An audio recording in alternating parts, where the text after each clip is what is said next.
Hi Jhansi, புளி paste தயாரிப்பது எப்படி?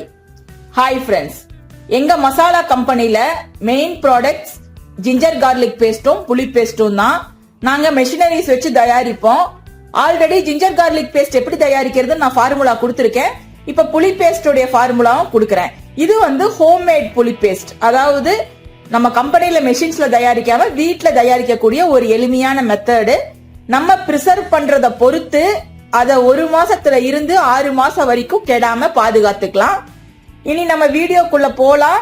அதுக்கு முன்னால நம்ம யூடியூப் சேனல் ஆஸ்க் ஜான்சியை சப்ஸ்கிரைப் பண்ணிட்டு அப்படியே பக்கத்துல இருக்க அந்த பெல் பட்டனையும் கிளிக் பண்ணிடுங்க. இப்ப நான் புளி பேஸ்ட் செய்யறதுக்கு 1/4 கிலோ புளி எடுத்து வச்சிருக்கேன். கொட்டை இல்லாத ஃபர்ஸ்ட் குவாலிட்டி புளியா பார்த்து நம்ம வாங்கிக்கணும். இத நம்ம ஒரு டைம் தண்ணியில அலசி எடுத்துக்கலாம். இப்போ புளிய அலசி எடுத்து ஒரு குக்கர்ல போட்டு 3/4 லிட்டர் தண்ணி சேர்த்திருக்கேன். 1/4 கிலோ புளிக்கு 3/4 லிட்டர் அளவு தண்ணி ஊத்தி அதுல நம்ம 2 ஸ்பூன் உப்பு போட்டுக்கலாம்.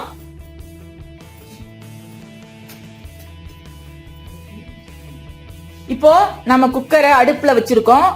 4 விசில் விட்டு ஆஃப் பண்ணிக்கலாம். ஆஃப் பண்ணி நல்லா ஆவி அடங்கி ஆறுன பின்னால திறந்துக்கலாம். இப்போ நம்ம வேக வச்சு எடுத்த புளிய மிக்ஸி ஜார்ல டிரான்ஸ்ஃபர் பண்ணிக்கலாம். டிரான்ஸ்ஃபர் பண்ணி இத நல்லா அரைச்சு எடுத்துக்கலாம். நல்லா ஆறுன பின்னால நீங்க டிரான்ஸ்ஃபர் பண்ணுங்க. சூடா போட்டு அரைச்சிடாதீங்க. சூடா போட்டு அரைச்சிங்கன்னா எல்லா பக்கமும் தெரிச்சிரும். சோ நல்லா ஆற வச்சு அதுக்கு பின்னால மிக்ஸியில போட்டு அரைச்சு எடுக்கணும். இப்போ நம்ம மிக்ஸியில அரைச்சி எடுத்த புளிய வடிகட்டணும். அதுக்கு இந்த மாதிரி வடிகட்டி உங்ககிட்ட இருந்ததுன்னா நீங்க யூஸ் பண்ணிக்கலாம்.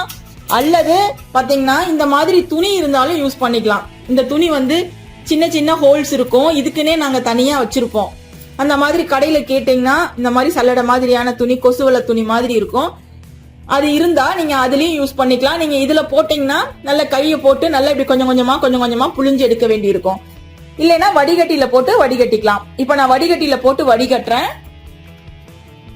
இப்படி கொஞ்சம் கொஞ்சமா ஊத்தி நம்ம கரண்டி போட்டு இப்படி நல்லா இப்படி தேய்ச்சி விட கொஞ்சம் கொஞ்சமா அது கீழே இறங்கும். சப்போஸ் ரொம்ப திக்கா இருந்ததுன்னா துணியில போட்டு புழிஞ்சு விடலாம். அதுதான் ஈஸியா இருக்கும். இப்ப பாருங்க, கீழே பாருங்க, அப்படியே இறங்குது பாருங்க. இந்த மாதிரி அப்படியே கொஞ்சம் கொஞ்சமா இறங்கும். சோ பூராத்தையும் நம்ம இதே போல வடிச்சு எடுத்துக்கலாம். பாத்தீங்கன்னா இவ்வளவுதான் நமக்கு மிச்சமா நின்று இருக்குது. மேல அதிகமா நமக்கு வேஸ்ட் போகவே போகாது. ஏன்னா நம்ம வேக வச்சிடறதுனால கம்ப்ளீட்டா வந்துரும். இத திரும்ப ஒரு வாட்டி மிக்ஸியில போட்டு ஒரு 1/2 டம்ளர்ல இருந்து 1 டம்ளர் வரைக்கும் தண்ணி சேர்த்து திரும்ப ஒரு வாட்டி நம்ம அடிச்சு எடுத்துக்கலாம். இப்போ மிக்ஸியில அரைச்சி எடுத்தத திரும்பவும் அதுல ஊத்துறேன்.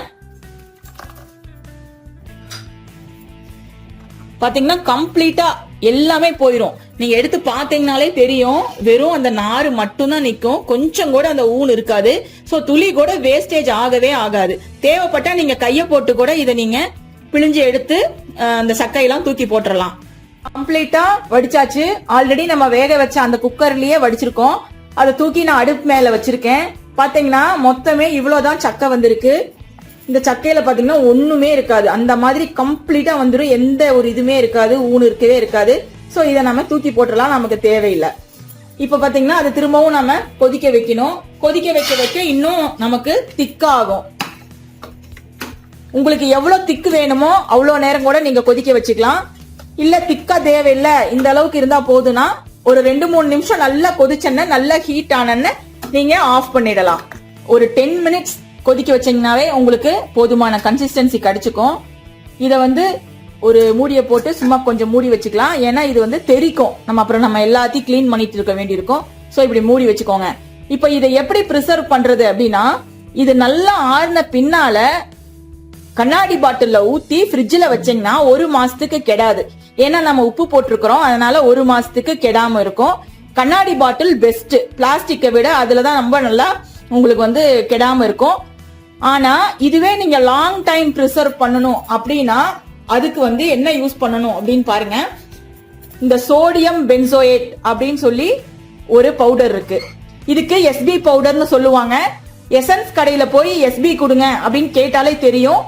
ஜாமுக்கு, சாஸுக்கு எல்லாத்துக்குமே கண்டிப்பா இந்த எஸ்பி போடாம மார்க்கெட்டுக்கு வரவே வராது. இது ஃபுட் கிரேட் பவுடர். நாங்க 10 வருஷமா யூஸ் பண்ணிட்டு தான் இருக்கோம். ஊறுகாய்க்கும் இதை போட்டா கெட்டு போகாது, எந்த ஒரு சைடு எஃபெக்டும் பண்றது இல்ல நமக்கு. சோ இது வந்து நம்ம ஒரு ஸ்மால் குவான்டிட்டி தான் ஆட் பண்ண போறோம். இத வந்து நீங்க ஒரு 1/4 ஸ்பூன் அளவுக்கு, அதாவது 1/4 கிலோ புளிக்கு ஒரு 1/4 ஸ்பூன் போட்டீங்கன்னா நீங்க வெளியவே வச்சுக்கலாம், கெடாது, 1 மாசம் வரைக்கும் கெடாது. ஃப்ரிட்ஜ்ல வச்சீங்கன்னா 6 மாசம் வைக்கலாம். நீங்க வெளியவே 6 மாசம் கெடாம வச்சிருக்கணும்னா ஒரு 1/2 ஸ்பூன் ஆட் பண்ணிக்கோங்க. 1/2 ஸ்பூன் ஆட் பண்ணும்போது உங்களுக்கு வந்து அது கெடாம இருக்கும். பட் இதை வந்து எப்ப ஆட் பண்ணும்னா இது 10 நிமிஷம் கொதிக்க வச்சு ஆஃப் பண்ணி நல்லா சூடு ஆறிடணும். நல்லா சூடு ஆறின பின்னால இந்த பவுடரை ஆட் பண்ணுங்க. இன்னொரு வாட்டி சொல்றேன் பாருங்க, எதுவுமே ஆட் பண்ணாம நீங்க ஃப்ரிட்ஜ்ல வச்சீங்கன்னா 1 மாசம் நல்லா இருக்கும். வெளியே வைக்கணும்னா 1/4 டீஸ்பூன் ஆட் பண்ணி வெளியே வச்சீங்கன்னா 1 மாசம் நல்லா இருக்கும். 1/2 டீஸ்பூன் ஆட் பண்ணி வெளியே வச்சீங்கன்னா 6 மாசம் கூட உங்களுக்கு இந்த புளி பேஸ்ட் அப்படியே இருக்கும், நல்லா இருக்கும். வெளியூருக்குலாம் கொடுத்து விடணும்னா, அந்த மாதிரி எங்கேயாவது டிராவலுக்கு அல்லது வெளிநாட்டுக்கு கூட சில பேர் கொடுத்துடுவாங்க. அந்த மாதிரினாக்கா நீங்க வந்து இதை வந்து ஒரு 1/2 ஸ்பூன் ஆட் பண்ணிக்கிங்க. உங்களுக்கு எந்த பிரச்சனையும் வராது. இது ஃபுட் கிரேட் பவுடர் தான், தைரியமா யூஸ் பண்ணலாம். அது வந்து ஆப்ஷனல் தான். நீங்க ஃப்ரிட்ஜ்ல வச்சு 1 மாசத்துக்குள்ள யூஸ் பண்ணிக்கிறேன்னா நீங்க இதை போடாம கூட விட்டுறலாம். சோ இந்த மெத்தட்ல நீங்க புளி பேஸ்ட்டை ப்ரிசர்வ் பண்ணி பாருங்க, ரொம்பவே நல்லா இருக்கும், ரொம்பவே சூப்பராகவும் இருக்கும், நல்ல கெட்டியா ஆயிரும். இது வந்து ஆறிச்சுன்னா நல்லா இன்னும் திக்கா கெட்டியா ஆயிரும், உங்களுக்கு லேகியமாட் ஆயிரும். சோ இந்த மெத்தட்ல நீங்க வந்து புளி பேஸ்ட்டை ஈஸியா ப்ரிப்பேர் பண்ணிக்கலாம். இந்த வீடியோ உங்களுக்கு பிடிச்சிருந்தா லைக் போட்டு ஃப்ரெண்ட்ஸ் கூட ஷேர் பண்ணுங்க. மறக்காம நம்ம யூடியூப் சேனல் ஆஸ்க் ஜான்சியை சப்ஸ்கிரைப் பண்ணிடுங்க. தேங்க்யூ. ஆஸ்க் ஜான்சியை கேளுங்கள். கமெண்டில் கேட்கப்படும் உங்கள் சந்தேகங்களுக்கு அடுத்தடுத்த வீடியோக்களில் விரிவான விளக்கங்கள் தரப்படும். இந்த வீடியோ பிடிச்சிருந்தா லைக் பண்ணிட்டு ஷேர் பண்ணிட்டு மறக்காம ஆஸ்க் ஜான்சி சேனலை சப்ஸ்கிரைப் செய்யுங்க. நன்றி.